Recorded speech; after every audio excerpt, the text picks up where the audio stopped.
Breaking news में आप सभी का स्वागत है। मैं मोहम्मद नसीम संजय द्विवेदी के साथ रायसेन ज़िले की खबरों को लेकर। कोरोना काल है, कोरोना को भगाने के लिए प्रशासन और हम सभी रात दिन मेहनत कर रहे हैं। लॉकडाउन है, कुछ समस्याएं हैं, लेकिन प्रशासनिक स्तर पर आपको सहूलतें भी दी जा रही हैं। कोरोना वायरस संक्रमण संबंधी सूचनाओं के लिए कलेक्ट्रेट कार्यालय में जिला स्तरीय कंट्रोल रूम स्थापित किया गया है, जिसका दूरभाष नंबर है 07482 22 22 17 तथा मोबाइल नंबर 75 87 97 73 22। इस पर संपर्क कर सकते हैं। नोवल कोरोना वायरस कोविड-19 के संक्रमण से बचाव एवं रोकथाम को दृष्टिगत रखते हुए कोरोना वायरस संक्रमण संबंधी सूचनाओं के आदान प्रदान के लिए कलेक्टर उमाशंकर भार्गव के निर्देश के अनुसार कलेक्ट्रेट कार्यालय के लोक सेवार्थ गवर्नेंस कक्ष में कंट्रोल रूम स्थापित किया गया है। इस कंट्रोल रूम का दूरभाष नंबर 07482 22 22 17 है तथा मोबाइल एवं व्हाट्सएप नंबर है 75 87 97 73 22। कलेक्टर श्री उमाशंकर भार्गव ने नागरिकों से अनुरोध किया है कि रायसेन में इंडियन चौराहा स्थित कोविड केयर सेंटर पूरी तरह से सुरक्षित है। ये सेंटर स्वास्थ्य विभाग के द्वारा जारी दिशा निर्देशों के अनुरूप स्थापित किया गया है तथा सेंटर में कोरोना संक्रमण नियंत्रण के लिए सभी आवश्यक व्यवस्थाएं सुनिश्चित की गई हैं। कोरोना वायरस संक्रमण हवा के माध्यम से नहीं फैलता है। इस कोविड केयर सेंटर से आसपास किसी भी तरह का संक्रमण फैलने की कोई संभावना नहीं है, इसलिए नागरिक किसी भी प्रकार के आशंकित न हो। उन्होंने बताया कि कोविड केयर सेंटर में 21 मरीज भर्ती हैं तथा 3 मरीज एम्स भोपाल में भर्ती हैं। रायसेन के पहले कोरोना पॉजिटिव मरीज रिजवान उपचार के बाद पूरी तरह से स्वस्थ होकर घर वापस आ गए हैं। एक अन्य व्यक्ति देवेंद्र धाकड़ जो कि एम्स में इलाज के लिए गए थे तथा वहीं कोरोना पॉजिटिव पाए गए, वे भोपाल एम्स में ही भर्ती हैं तथा उनका उपचार चल रहा है। आज एक बड़ी ही दिल दहलाने वाली घटना बेगमगंज के करीब एक गांव में देखने को मिली। मां की आंखों के सामने 8 वर्षीय बेटे की करंट की चपेट में आने से दर्दनाक मौत हो गई। बेगमगंज के पास ढिमरौली में खेत पर बने मकान पर एक 8 साल का लड़का जो अपनी मां की नज़रों के सामने जिसको करंट लग गया, बच्चे की चीख पुकार सुनकर मां दौड़ी दौड़ी गई और एक लकड़ी से बच्चे को हटाया, लेकिन करंट के झटके से उस मासूम को नहीं बचाया जा सका और एक मां के सामने ही बेटे ने तड़प तड़प कर दम तोड़ दिया। जब तक अन्य लोग वहां पर पहुंचे तब तक देर हो चुकी थी। उसे सीधे सिविल अस्पताल बेगमगंज लाया गया, जहां डॉक्टर्स ने उसकी मौत की पुष्टि कर दी। प्राप्त जानकारी के मुताबिक ढिमरौली निवासी इश्तियाक खां गैरतगंज के ग्राम खिड़की में एक गमी में शामिल होने के लिए गए थे। दोपहर करीब 12 बजे उनका 8 साल का जो पुत्र था, जिसका नाम सलीम उर्फ सल्लू बताया जा रहा है, वो और अपनी मां के साथ खेत पर बने मकान पर ही खेल रहा था कि अचानक वह किसी काम से उसने वहां लगे बिजली को चालू किया तो उसे करंट लग गया। उसके चीखने पर उसकी मां ने आकर देखा तो पुत्र को करंट की चपेट में देखकर लकड़ी से तार अलग किया और गांव वालों को बुलाने की कोशिश की, लेकिन वो अपने बच्चे को बचा नहीं सकी। घरेलू विवाद में महिला नदी में कूदी, लोगों ने आकर बचाई जान। बेगमगंज के पास कोरोना वायरस के संक्रमण से बचाए आने के लिए चलाए जा रहे लॉकडाउन में घर में रहने को मजबूर परिवारों की अब आपस में अनबन होने लगी है। ऐसा ही एक मामला ग्राम रेटवास में सामने आया है, जब घरेलू विवाद में एक महिला नदी में कूदने की धमकी देकर घर से निकल गई। परिजनों ने तलाश किया, नहीं मिलने पर इसके बारे में पुलिस को सूचित किया गया, जिसने समय पर पहुंचकर नदी में कूदे और महिला को निकालकर उसका जीवन बचा लिया। थाना प्रभारी घनश्याम शर्मा ने बताया कि ग्राम रेटवास निवासी जमुना बाई पत्नी स्वर्गीय कल्लू हरिजन आयु 60 वर्ष का बताया है, अपनी बहू बेटे से घरेलू विवाद हो गया था, जिसमें जमुना बाई इतने आवेश में आ गई कि घर से ये कहकर वह जा रही है कि नदी में कूदकर जान दे देगी और घर से निकल गई। परिजनों ने कुछ देर के बाद उसे तलाश किया, लेकिन वह नहीं मिली। जब तत्काल मोबाइल से पुलिस को जानकारी दी गई, जिस पर थाना प्रभारी ने पेट्रोलिंग कर रहे एसआई अरुण सिंह, एएसआई अरविंद पांडे व संदीप राजपूत को मौके पर भेजा।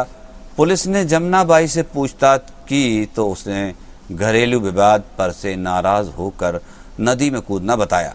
तब पुलिस ने जमुनाबाई को समझा बुझाकर ग्रामवासियों, ग्राम चौकीदार के समक्ष उसके पुत्र मोहन हरिजन व राम कुमार हरिजन के सुपुर्द कर दिया। सही समय पर सूचना मिल जाने पर उस महिला की जान बच गई। पुलिस की त्वरित कार्रवाई पर ग्रामीणों ने पुलिस की भूरी भूरी प्रशंसा की है। अशासकीय स्कूलों को मान्यता नवीनीकरण के लिए 1 वर्ष की छूट। राज्य शासन के द्वारा कोविड-19 के संक्रमण के चलते अशासकीय स्कूलों की मान्यता नवीनीकरण के लिए 1 वर्ष की छूट दी गई है। ये अवधि पूर्व में 2 बार बढ़ाई जा चुकी है। लॉकडाउन अवधि 3 मई तक बढ़ाए जाने पर संस्थाओं को होने वाली कठिनाइयों और छात्र हित को ध्यान में रखते हुए 31 मार्च 2021 तक के लिए अशासकीय स्कूलों की मान्यता को यथावत मान्य किया गया है। मध्य प्रदेश माध्यमिक शिक्षा मंडल से संबद्ध ऐसे समस्त अशासकीय हाई स्कूल एवं हायर सेकेंडरी स्कूल जिनकी मान्यता 31 मार्च 2020 को समाप्त हो गई, उन्हें मध्य प्रदेश माध्यमिक एवं उच्चतर माध्यमिक शालाओं के मान्यता नियम 2017 के नियम के अनुसार मान्यता नवीनीकरण के लिए कोरोना संक्रमित क्षेत्रों को छोड़ के शेष सभी ग्राम पंचायतों में प्रारंभ होंगे मनरेगा के काम। प्रदेश के ग्रामीण इलाकों में कोविड-19 के संक्रमण की संभावना वाले क्षेत्रों को छोड़कर शेष ग्राम पंचायतों में मनरेगा के काम शुरू कर दिए जाएंगे। अपर मुख्य सचिव पंचायत एवं ग्रामीण विभाग मनोज श्रीवास्तव ने कहा है कि भारत सरकार की गाइडलाइन के अनुसार सामाजिक दूरी का पालन करते हुए स्थानीय परिस्थितियों का आकलन कर जल संरक्षण, जल संवर्धन, कृषि सिंचाई गतिविधियों और व्यक्तिमूलक कार्य शुरू कराए जाएं। कोरोना संक्रमण से बचाव के लिए कार्यस्थल पर आवश्यक सुरक्षा इंतजाम करने और मजदूरों को जागरूक करने के लिए पंपलेट भी बांटे जाएं। कोविड-19 के रैपिड एंटीबॉडी टेस्ट के लिए निजी चिकित्सालय अधिकृत किए गए हैं। राज्य शासन ने निजी चिकित्सालयों को कोविड-19 के संदिग्ध मरीजों के लिए रैपिड एंटीबॉडी टेस्ट किट के उपयोग की अनुमति प्रदान की है। आयुक्त लोक स्वास्थ्य एवं परिवार कल्याण फैज अहमद किदवई ने पत्र जारी कर निजी चिकित्सालयों से कहा है कि Indian council of medical research के द्वारा अनुमोदित रैपिड एंटीबॉडी टेस्ट किट का ही उपयोग करें। इस संबंध में ICMR द्वारा जारी प्रोटोकॉल का पालन सुनिश्चित करना भी आवश्यक होगा। फिंगरप्रिंट की वजह से राशन वितरण में आ रही है दिक्कत। गैरतगंज राशन वितरण में पहले दुकान संचालक की फिंगर से बायोमेट्रिक मशीन ओपन होती थी, जिससे राशन हितग्राहियों को दिया जाता था, लेकिन अब प्रत्येक हितग्राही के फिंगर से बायोमेट्रिक मशीन ओपन होगी। इसके बाद हितग्राही को राशन मिलेगा। इस समय विश्व में कोरोना संक्रमण महामारी फैली हुई है और प्रत्येक हितग्राही के फिंगर लगाने से संक्रमण फैलने की आशंका है। इस समस्या के संबंध में आज शासकीय उचित मूल्य संघ गैरतगंज ने कलेक्टर के नाम गैरतगंज SDM प्रियंका मेमरोड को एक ज्ञापन सौंपा है। 22 अप्रैल से मंडल परीक्षाओं की उत्तर पुस्तिकाओं का होगा मूल्यांकन। लॉकडाउन के कारण इस वर्ष प्रदेश में संचालित हाई स्कूल एवं हायर सेकेंडरी परीक्षाओं की उत्तर पुस्तिकाओं का मूल्यांकन कार्य 22 अप्रैल से प्रारंभ किया जाएगा। मूल्यांकन का ये कार्य गृह मूल्यांकन प्रक्रिया से कराया जाएगा। सचिव माध्यमिक शिक्षा मंडल के द्वारा इस संबंध में आपको बता शीघ्र ही विस्तृत 1 साल निर्देश जारी किए जाएंगे। सरकार का फैसला है, हर निकाय में बनेगी प्रशासकीय समिति। नगर निगम में महापौर और नगर पालिकाओं में अध्यक्ष प्रमुख होंगे। कैबिनेट की बैठक में फैसला हुआ है। मुख्यमंत्री जी ने कहा है कि ये व्यवस्था करीब 1 साल तक लागू रहेगी। कोरोना संक्रमण के चलते निकायों के चुनाव फिलहाल नहीं होंगे। कमलनाथ सरकार ने निकायों का कार्यकाल पूरा होने के बाद प्रशासक की नियुक्ति कर दी थी, जिसे शिवराज सरकार ने पलट दिया है। रायसेन जिले में कोरोना पॉजिटिव मरीजों के ग्राम पहुंची स्वास्थ्य विभाग की सर्वे टीम को ग्रामीणों ने बिना सैंपल लिए ही वापस लौटा दिया। डॉक्टर्स का आरोप है कि ग्रामीणों ने गांव में घुसने नहीं दिया बल्कि धमकी भी दी। इस कारण टीम बिना सैंपल लिए ही वापस आ गई।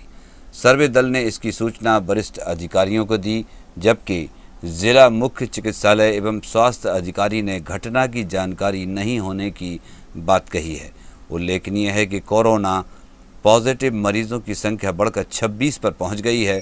आज 3 में से 2 लोगों की रिपोर्ट पॉजिटिव आई है, जो अल्ली ग्राम के हैं। अल्ली ग्राम में कोरोना पॉजिटिव संख्या 10 हो गई।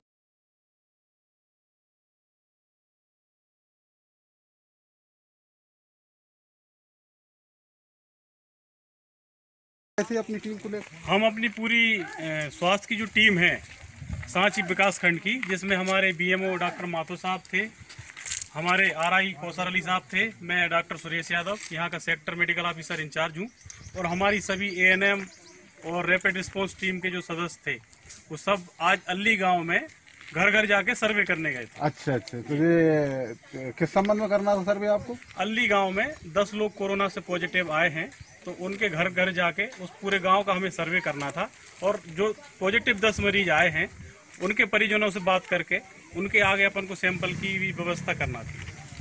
फिर किया सर्वे आपने? नहीं किया। हम लोग सब पूरी टीम लेके गए थे, पर गांव वालों ने हमें अंदर गांव में ही नहीं घुसने दिया। पुलिस प्रशासन भी हमारे साथ में था, तहसीलदार साहब भी थे, टीआई साहब भी थे, सब अमला साथ में था। फिर भी गांव वाले पूरा झुंड बना के 200 लोग आके हमारी टीम को घेर लिया और हम लोगों को अंदर नहीं जाने दिया। अच्छा। और स्पष्ट मना कर दिया गया कि हम किसी भी प्रकार का कोई भी सर्वे नहीं होने देंगे। अच्छा। यदि आप सर्वे करोगे तो इसके परिणाम आपको भुगतना पड़ेंगे। अच्छा, आपने समझाया देने के बाद हम लोगों ने सबने समझाया। हमारे कौसर अली साहब आरआई साहब है, साथ में माथुर साहब बीएमओ साहब हैं, सबने अपने अपने स्तर पे हमने बात करने की कोशिश करी लगातार 1 से 1.5 घंटा। अब आप हमसे पहले तहसीलदार साहब ने भी बात की थी, उसके पहले टीआई साहब आए थे, उन्होंने भी बात की थी, सबने बात की, पर किसी भी तरह से उन लोगों ने किसी ने भी उस बात को समझने की कोशिश नहीं की। अब आप क्या करना चाहेंगे? अब नहीं, जब गांव वाले तैयार नहीं हैं तो ऐसी स्थिति में क्या कर सकते हैं? जब वो अंदर घुसने ही नहीं दे रहे गांव में, रोड पे खड़े हो गए, गलियों में खड़े हो गए, तो टीम अंदर घुसेगी कैसे? अच्छा, अब आप अपनी टीम लेकर वापस जा रहे अब हैं? हम लोग बस वरिष्ठ अधिकारियों को अवगत करा दिया गया कि स्थिति के बारे में। अब हम लोग सब अपनी टीम वापस ले जा रहे हैं। अच्छा। हाँ तिलक भाई, खेमचंद बोल रहा हूँ। चाहते हैं कि आप हमारे चैनल को सब्सक्राइब करते रहें, लाइक करते रहें, पसंद करते रहें। हम आपको खबरें आपके बीच में लाते रहेंगे। मैं मोहम्मद नसीम संजय द्विवेदी के साथ ब्रेकिंग न्यूज़। आप सभी से इसी उम्मीद के साथ लॉकडाउन का पालन कीजिए, सोशल डिस्टेंसिंग का पालन कीजिए, क्योंकि अभी भी हम कोरोना महामारी से लड़ रहे हैं।